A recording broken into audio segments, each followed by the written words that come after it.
Gujarat's #1 engineering university, Sankal Chand Patel University, 9642706257.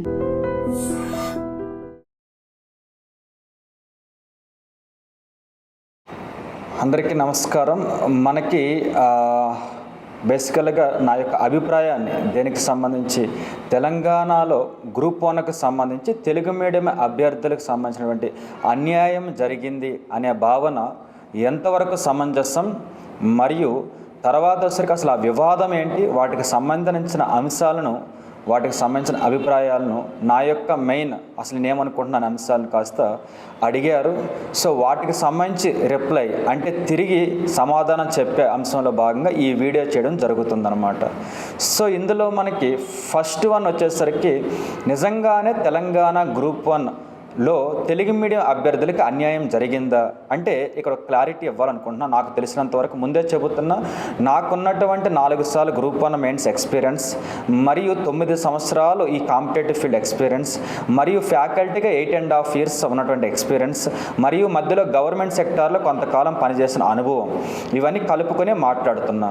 Point number 1 వచ్చేసరికి ఏంటంటే మొత్తం 20,000 వరకు, అరౌండ్ 20,000 వరకు గ్రూప్ 1 మెయిన్స్ అనేది అటెంప్ట్ చేశారు. ఓకే, ఈ 20,000లో గవర్నమెంట్ లెక్కల ప్రకారం, టీజీపీఎస్సీ లెక్కల ప్రకారం 7,500 వరకు తెలుగు మీడియం అభ్యర్థులు మెయిన్స్ రాశారని, మిగిలిన 12,500 వరకు ఇంగ్లీష్ మీడియంలో అభ్యర్థులు మెయిన్స్ని రాశారని చెప్పేసి చెబుతుంది.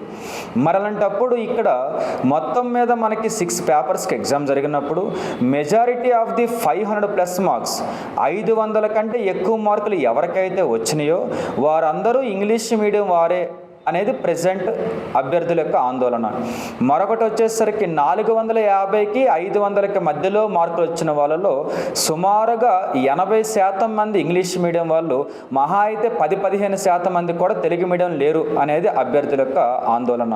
తర్వాత 400 మార్కులు దాటి 400 to 450 మార్కుల మధ్యలో మహా అయితే ఒక 30% మంది వరకు కూడా ఉంటారో ఉండరో చెప్పలేం తెలుగు మీడియం వారు, మిగిలిన 70% వరకు కూడా ఇంగ్లీష్ మీడియం వారు అభ్యర్థులు అనేది ఎక్కువ మంది భావన. అయితే ఇక్కడ మనం చూస్తే నిజంగా ఇప్పుడు చెప్పిన స్టాటిస్టిక్స్ ఏవి కూడా గవర్నమెంట్ చెప్పలేదు, జస్ట్ అభ్యర్థుల యొక్క భావన. టీజీపీఎస్సీని అడిగితే టీజీపీఎస్సీ ఇలా కాకుండా జనరల్గా ఎంతమంది అటెండ్ అయ్యారు, బీసీలు ఎంత, ఇలా చెప్పింది తప్ప ఇలా చెప్పలేదు, మీడియం వైజ్ చెప్పలేదు అనమాట.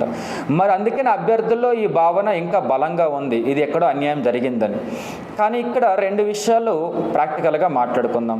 పాయింట్ నెంబర్ 1 వచ్చేసరికి ఎక్కువ మంది, అంటే సుమారుగా మనకి ఎవరైతే 500 దాటి ఉన్నారో వారిలో ఎక్కువ మంది కదా, ఆల్మోస్ట్ ఆల్ మెంబర్స్ కూడా ఇంగ్లీష్ మీడియం వాళ్ళే కదా. మరి తెలుగు మీడియం వాళ్ళు ఎవరికి అంత నాలెడ్జ్ లేదా? తెలుగు మీడియం సిలబస్ కదా అది, ముఖ్యంగా తెలంగాణ ఉద్యమ చరిత్ర కానీ, తెలంగాణ రాష్ట్ర చరిత్ర కానీ, తర్వాత తెలంగాణ జాగ్రఫీ కానీ, ఇటువంటివన్నీ కూడా తెలుగు మీడియంలోనే కదా బుక్స్ అవైలబుల్గా ఉన్నాయి, ఇంగ్లీష్ మీడియంలో అవైలబుల్గా లేవు కదా. మరలంటప్పుడు ఇంగ్లీష్ మీడియం వాళ్ళకి ఆ స్కోర్లు ఎలా వస్తాయి, ఎలా పాసిబుల్ అనేది వీరందరి యొక్క అనుకుంటున్నారు అన్నమాట, అభ్యర్థులు అనుకుంటున్నారు. మరి అంత డిఫరెన్స్ రాదు కదా, వస్తే మహా అయితే తెలుగు మీడియం ఇంగ్లీష్ మీడియం సంబంధించి సోర్స్ వీళ్ళకి ఎక్కువ ఉన్నాయి, కొన్ని సబ్జెక్టులో యూపీఎస్సీ బ్యాక్గ్రౌండ్ బాగా రాస్తారు. మరి అలాంటప్పుడు అంతా చూసుకున్నా కూడా మినిమం బ్యాలెన్స్ అవ్వాలి కదా. సుమారుగా ఒక ప్రతి 100 మందిలో ఒక 75 మంది 70 మంది ఇంగ్లీష్ మీడియం ఉన్నా 30 మంది అని తెలుగు మీడియం ఉండాలి కదా అనేది వీళ్ళు అడుగుతున్నటువంటి క్వశ్చన్ నాకు అర్థమైంది. కానీ నేను ఒకటి ఇందులో కొద్దిగా పాజిటివ్స్ ఉంటాయి, నెగిటివ్స్ ఉంటాయి. నాకున్న ఎక్స్పీరియన్స్ ప్రకారం కొన్ని పాజిటివ్స్ చెబుతాను, అది పాజిటివ్స్ కనిపించకపోతే వదిలేయండి తప్ప దాన్ని అనవసరంగా నెగిటివ్గా తీసుకోవద్దు. పాజిటివ్స్ పాయింట్ నెంబర్ 1 ఏంటంటే యూపీఎస్సీ వాళ్ళకి సంబంధించి వారు ప్రిపరేషన్లో ఎప్పటి నుంచో ఉంటే, సుమారు 2014, 15, 16 నుంచి ప్రిపరేషన్లో ఉంటే వారికి అసలు గ్రూప్ 1 నోటిఫికేషన్ లేదు కాబట్టి యూపీఎస్సీకి సంబంధించినటువంటి అటెంప్ట్స్ అయిపోవడం కానీ, యూపీఎస్సీలో వాళ్ళు సక్సెస్ కాకపోవడం కానీ జరిగింది. దాంతో వారు ఎన్నోసార్లు మెయిన్స్ ప్రాక్టీస్ చేసి ఉంటే వారికి యూపీఎస్సీ అనేది 80% క్లియర్ అవ్వడం లేదనమాట. దాంతో వెయిట్ చేస్తున్న వారికి ఈ 560 కంటే ఎక్కువ పోస్టులు తెచ్చిన నోటిఫికేషన్ ఒక జాక్పాట్లా కనిపించింది వారికి. Point number 1. ఎందుకని? స్టేట్స్లో డిస్క్రిప్టివ్ డైలీ ప్రాక్టీస్ చేసేవారు స్టేట్ ఎగ్జామ్ సంబంధించి ఉండరు కాబట్టి, ఏమైనా నోటిఫికేషన్ తర్వాతే వస్తారు కాబట్టి, ముందు నుంచి ఉన్నటువంటి యూపీఎస్సీ ఆస్పిరెంట్స్ ఎక్కువ సార్లు మెయిన్స్ ప్రాక్టీస్ చేసి ఉంటారు కాబట్టి, ఇంకొకటి ఎప్పటి నుంచో వాళ్ళు యూపీఎస్సీ క్లియర్ చేయలేకపోతున్నారు. సో దానివల్ల ఏమవుతుందంటే ఢిల్లీలో అండ్ హైదరాబాద్లో ఎప్పటి నుంచో ప్రిపేర్ అవుతున్న వాళ్ళకి ఈ గ్రూప్ 1 నోటిఫికేషన్ అనేది ఒక రకమైనటువంటి నిధి. అంటే అనుకోకుండా సింపుల్గా ఒకేసారి ఎక్కువ పోస్టులు తగిలిన అంటే అవకాశం లభించిందనమాట. దాంతో ఒక రకంగా వాళ్ళకి ఫెచ్చింగ్ అయిందని చెప్పొచ్చు. Point number 1. Point number 2 general SA Telugu medium prepare అయిన వాళ్ళకి యావరేజ్ స్కోర్ అనేది నేను విన్నంత వరకు హైయెస్ట్ అయితే 78 మార్క్స్. నేను విన్నంత వరకు, అదే రైట్ అని నేను చెప్పడం లేదు. 78 జనరల్ ఎస్ఏలు తెలుగు మీడియం విన్నాను. కానీ ఓవరాల్గా చూస్తే జనరల్ ఎస్ఏ సుమారుగా 98 అంత చెప్పింది మన టీజీపీఎస్సీ. సో చూస్తే ఒకరిద్దరే ఉన్నారు తప్ప ఎక్కువ మందికి జనరల్ ఎస్ఏ స్కోర్ తగ్గిందనేది తెలుగు మీడియం అభ్యర్థుల ఆందోళన. అయితే జనరల్ ఎస్ఏలో ఒకటి తెలిసిన డేటా అంతా రాయిస్తే ఓకే, కానీ రెండవది వచ్చేసరికినేమో జనరల్ ఎస్ఏలో డిఫరెంట్ డైమెన్షన్స్ రాయాలి అంటే లాట్ ఆఫ్ ప్రాక్టీస్ ఉండాలి. అంటే వెంటనే రాస్తే డిఫరెంట్ డైమెన్షన్స్ రాయలేము మనం. కొద్దిగా లాట్ ఆఫ్ ప్రాక్టీస్ ఉంటే ఏం రాసినా అందంగా వస్తుంది. కాబట్టి జనరల్ ఎస్ఏ మేబీ యూపీఎస్సీ వాళ్ళు అలా రాసి ఉంటారేమో, అందుకే టీజీపీఎస్సీ వాళ్ళకి కరెక్షన్ చేసేటప్పుడు ఫేవరబుల్గా జరిగిందేమో అని నా ఉద్దేశం. టీజీపీఎస్సీ ఫేవర్ అనడం లేదు, కానీ పేపర్ ఫేవర్ అయిందేమో చెప్పేసి అనుకుంటున్నాను నేను. రెండో పాయింట్. మూడవది వచ్చేసరికి ఏంటిది, మన తెలంగాణ ఉద్యమ చరిత్రలో స్కోర్లు ఎవరికి రాలే. నేను చెప్పండి, తెలుగు మీడియంలకు అస్సలు రాలే. ఇంగ్లీష్ మీడియం వాళ్ళకి 90లు 80లు 100లు 101 వరకు ఉన్నాయి, కానీ తెలుగు మీడియం వాళ్ళకైతే 50లు 55లు 60లే ఉన్నాయన్నమాట. ఎందుకు అంత అన్యాయం జరిగింది అంటే మేబీ నేను అనుకుంటుంది ఏంటంటే ఇంగ్లీష్ మీడియం వాళ్ళు తెలంగాణ ఉద్యమ చరిత్రని ఒకానొక సబ్జెక్టుగా భావించి చదువుకుంటూ వెళ్ళిపోయారేమో. అంటే ఒక ఇండియన్ హిస్టరీలో జాతీయ ఉద్యమ చరిత్రని ఎలా చదువుతారో ఆ పాయింట్ ఆఫ్ వ్యూలో వాళ్ళు ఇండియన్ హిస్టరీ రాసి ఉంటారు కదా డిస్క్రిప్టివ్లో. మేబీ ఈ ఆన్సర్ని కూడా వాళ్ళు ఇండియన్ హిస్టరీ పాయింట్ ఆఫ్ వ్యూలో రాసేస్తారేమో. మేబీ కరెక్షన్ చేసిన వారు దానికి అట్రాక్ట్ అయ్యి మంచి మార్క్స్ వేస్తారేమో అనేది అనుకుంటున్నాను నేను. మన వాళ్ళు అంటే స్టేట్ ప్రిపేర్ అయిన వాళ్ళు ఏం చేస్తారంటే తెలంగాణ ఉద్యమ చరిత్రని ఒక ఎమోషనల్గా భావించి ఆ పాయింట్ ఆఫ్ వ్యూలో ఆన్సర్ అని ప్రజెంట్ చేస్తారేమో. కరెక్షన్ చేసిన వాళ్ళు జనరలైజ్గా కరెక్షన్ చేస్తారేమో అని చెప్పి అనుకుంటున్నాను నేను. సో ఇవన్నీ కూడా యూపీఎస్సీ వాళ్ళకి ఫేవర్ అయినని చెప్పి అనుకోవచ్చు.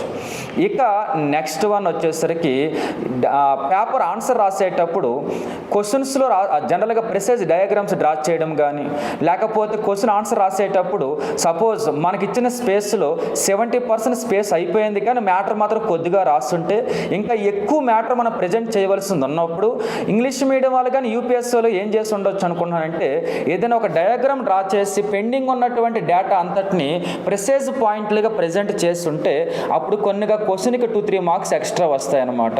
మేబీ అది ప్రజెంట్ చేసి మొత్తం స్టోరీలో రాయకుండా 1 or 2 పాయింట్స్ అంటే పెండింగ్ ఉన్న డేటా అంతా వదిలేయకుండా స్పేస్ లేదని చెప్పేసి వాళ్ళు ఏమైనా కన్క్లూడ్ చేయకుండా ఒక డయాగ్రామ్ డ్రా చేసి డయాగ్రామ్లో పెండింగ్ ఉన్న డేటా అంతా చూపించి లాస్ట్లో కన్క్లూజన్ రాసి ఉండొచ్చు నాకు తెలిసి. అలా చేస్తే 1 or 2 మార్క్స్ ఫెచ్చింగ్ వస్తుంది ఈచ్ క్వశ్చన్ మీద కూడా. మేబీ ఇవి వాళ్ళకున్న పాజిటివ్స్ అనుకుంటా.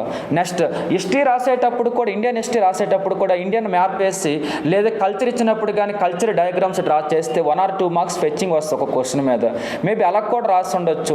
ఎకానమీ రాసేటప్పుడు ఆన్సర్ రాసేటప్పుడు సెకండ్ ఫేజ్లో భాగంగా ఒక ప్రెసైజ్ డయాగ్రామ్ డ్రా చేస్తే అట్రాక్షన్ ఉంటుంది, డేటా రాస్తే అట్రాక్షన్ ఉంటుంది. ఇవన్నీ లాట్ ఆఫ్ కీ పాయింట్స్ ఉంటాయి. ఇంకొకటి మెయిన్ కీ పాయింట్ వచ్చేసరికి క్వశ్చన్ చదివేటప్పుడు క్వశ్చన్ దేనికి సంబంధించిందో మెయిన్ ఒక స్ట్రీమ్ లైన్ వర్డ్ ఉంటుంది. ఆ వర్డ్ని అండర్లైన్ చేసి ఆ వర్డ్ తగ్గట్టు ఆన్సర్ రాయాలి. మేబీ అది చేస్తారేమో అని అనుకుంటున్నా వాళ్ళకి సంబంధించి. అది వాళ్ళకి ఫెచ్చింగ్ అయి ఉండొచ్చు. మరి ఇప్పుడు తెలుగు మీడియం వాళ్ళకి నిజంగా ఫెచ్చింగ్ లేదా అంటే ఇప్పుడు ఇదంతా కూడా ఇంగ్లీష్ మీడియం పాయింట్ ఆఫ్ వ్యూలో fetching positives.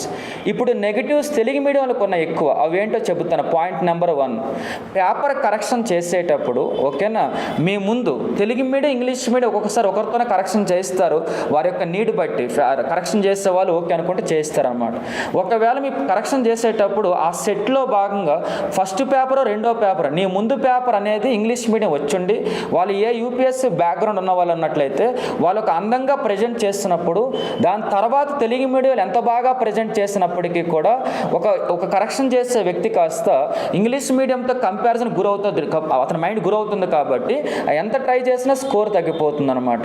Maybe bad luck ఎక్కువ మందికి ఇదే జరిగిందని నేను అనుకుంటున్నాను. ఏమనంటే ఒకవేళ జెన్యూన్ కరెక్షన్ జరిగి ఉంటే జెన్యూన్ కరెక్షన్లో భాగంగా ఆన్సర్ మొత్తం పర్ఫెక్ట్గా పాయింట్ టు పాయింట్ ఎగ్జాక్ట్గా చదవరు కాబట్టి మేబీ ఆ ఆన్సర్ ప్రెజెంటేషన్, ఆ ఆన్సర్ ప్రెసేజ్ డయాగ్రామ్స్, ఆన్సర్ సైడ్ హెడ్డింగ్స్, ఆన్సర్లో మేనేజ్ చేసిన డైమెన్షన్స్ ఇవి ఇంగ్లీష్ మీడియంతో కంపేర్ చేశారేమో. ఒకవేళ ఆ రోజు ఒక 30 పేపర్ కరెక్షన్ చేయవలసి ఉంటే ఆ హాఫ్ డేకి అందులో ఫస్ట్ పేపర్ అనేది ఇంగ్లీష్ మీడియం వచ్చి ఉంటే ఇంగ్లీష్ మీడియం పేపర్ ఒకవేళ కరెక్షన్, ఎందుకంటే ఫ్యాకల్టీ అడుగుతారు కరెక్షన్ చేస్తారు, మీరు 2 కరెక్షన్ చేస్తారు లేదని, చేస్తానంటే ఇస్తారనమాట.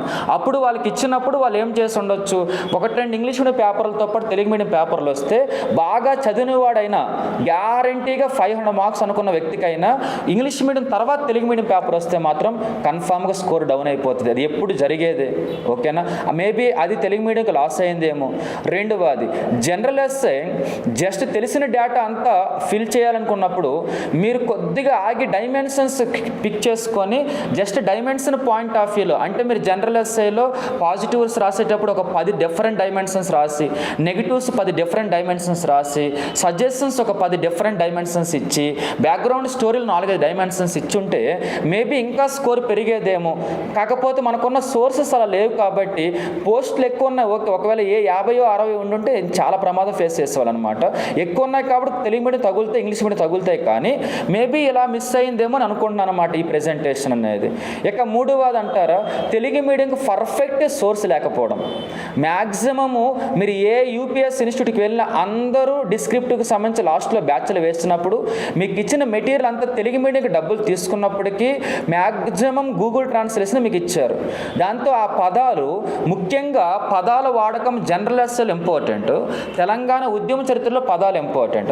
మిగిలిన ఎకానమీకి కానీ సైన్స్ అండ్ టెక్నాలజీకి కానీ వీటికి మీకు అంత అవసరం ఉండకపోయి ఉండొచ్చు. పాలిటీలో పదాలు వాడకపోయినా పర్లేదు, మంచి తెలుగు పదాలు, కానీ జనరల్ ఎస్ఎల్లో మంచి తెలుగు పదాలు వాడి, ఉద్యమంలో మంచి తెలుగు పదాలు వాడుంటే మీకు యావరేజ్ స్కోర్ ఈజీగా ఒక్కొక్క పేపర్ మీద ఇంకొక 15 పెరుగుండేవి నా అభిప్రాయం. కానీ ఆ పదాలు వాడాలంటే ఈ గూగుల్ ట్రాన్స్లేషన్ మెటీరియల్ వాడకూడదు. మరి మన దగ్గర ఉన్న సోర్స్ అదే కాబట్టి మేబీ అది మనకి సోర్స్ కూడా మైనస్ అయింది అని అనుకుంటున్నాను అనమాట. సో ఇవి నేను ఈ కరెక్షన్ జెన్యూన్గా జరిగుంటే ఇవి తెలుగు మీడియంకి ఇంగ్లీష్ మీడియం డ్రాబ్యాక్ అనుకుంటున్నాను నేను. అయితే కొంతమంది నాతో చెప్పింది ఏంటంటే మేము ఎప్పటి నుంచో చదువుతున్నాం తెలుగు మీడియంలో అయినా మాకు స్కోర్ రాలేదని. నేను దానికి ఒక క్లారిటీ ఇవ్వగలను. నేను ఏమనంటే ఎప్పటి నుంచో చదవాలని క్లారిటీ ఇవ్వను, కానీ presentation, dimensions and diagram and మేజర్గా ప్రెసైజ్ పాయింట్స్ ఎక్కడ హైలైట్ చేయాలి, ఎక్కడ వదిలేయాలా, క్వశ్చన్లో కీవర్డ్ తగ్గట్టు అండర్లైన్ చేసి దాని పాయింట్ ఆఫ్ వ్యూ ఆన్సర్ రాయడం, ఇవి మేజర్గా కొన్ని కీ పాయింట్స్. కానీ ఇంత మాత్రం రాసినంత మాత్రం అందరూ జాబులు వస్తాయంటే స్కోర్ వస్తాయంటే రాదు. ఇప్పుడు రెండవది ఏంటంటే, ఇప్పుడు ఎక్కువ మంది అభిప్రాయం ఏంటంటే పోస్టులు అమ్ముకున్నారు అని, ముఖ్యంగా ఎక్కువ డబ్బులకి అమ్ముడు పోయినాయి అని చెప్పేసి ఎక్కువ మంది అభ్యర్థులు, కొంతమంది నాయకులు కొంతమంది విద్యార్థి నాయకులు అభిప్రాయం, ఓకేనా. సో ఏంటంటే నేనైతే చూడలేదు కదా ఏమని అమ్మడము ఆర్ ఇవ్వడము, ఎందుకంటే నేను మాట్లాడలేను. మీరు దీన్ని అర్థం చేసుకోవాలి. అంతేగాని స్టూడెంట్ ఫేవర్ కాదని, లేకపోతే ఎవరో ఫేవర్ అనుకోవద్దు. ఎందుకంటే అది మాట్లాడాలంటే నాకు కొద్దిగా నేను చూసి ఉండాలి కదా. నాకు అర్థమైంది ఏంటంటే ఓకే మేబీ, ఎందుకంటే నేను 4 సార్లు రాసినప్పుడు ఆ మధ్యలో చాలాసార్లు ఎండింగ్ వరకు వెళ్ళినప్పుడు నాకు అర్థమైంది ఈ కీ పాయింట్స్ వల్ల చిన్న ప్రాబ్లమ్స్ వస్తాయని. కాబట్టి నేను ఒకటి చెబుతున్నా మీతో, వివాదం అయితే రన్ అవుతుంది. వివాదంలో నిజంగా న్యాయం ఉంటే, న్యాయంకు తగ్గట్టు పోరాడితే కన్ఫామ్గా న్యాయం జరిగిద్దని భావిస్తున్నాను. ఒకవేళ వివాదంలో న్యాయం లేనప్పుడు పోరాటం చేసినప్పటికీ నష్టమేం లేదు, కానీ పోరాటంగా మిగులుతుందన్నమాట.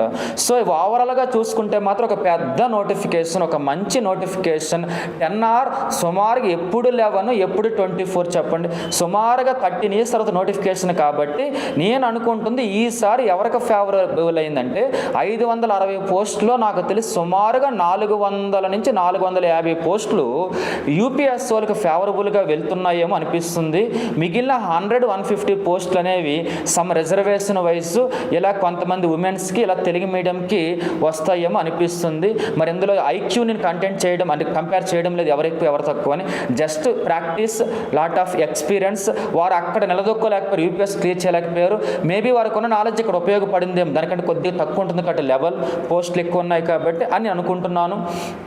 దీని నెగిటివ్ ఆర్ పాజిటివ్ పక్కన పెడితే మీలో మీకు నిజంగా న్యాయం ఉందంటే మీరైతే పోరాటం చేయండి. నిజంగా ఇందులో న్యాయం జరిగిందో లేదో అన్యాయం జరిగిందో లేదో తెలియదు అనుకుంటే మాత్రం నేనేం చేయలేను. పోరాటం పక్కన పెడితే నేను చెప్పేది ఒకటే, ఎగ్జామ్ అయితే అయ్యింది, ఆ మార్కులు అయితే ఇచ్చారు, ఇంక కొన్ని డేస్లో వెరిఫికేషన్ కూడా పిలుస్తారు 1:2 ఆర్ 1:3లో వాళ్ళ ఇష్టం అది. సో కాబట్టి అట్ ది ఎండ్ వచ్చేసరికినేమో వివాదం గల కారణాలు తెలుగు మీడియం అభ్యర్థులకి కొన్ని అన్యాయాలు జరిగినాయి. మీకు ఈ వీడియోలో స్టార్టింగ్ చెప్పాను ఏ రకాల అన్యాయాలు జరిగినాయి అని చెప్పేసి. మేజర్ ఎలిగేషన్ మాత్రం పోస్టులకు సంబంధించి ఈ సంథింగ్ ఏదో జరిగిందని చెప్పేసి అది నాకు క్లారిటీ లేదు, మిగిలిన నాకు క్లారిటీ ఉన్నా అవి మీకు నేను వివరించాను అనమాట.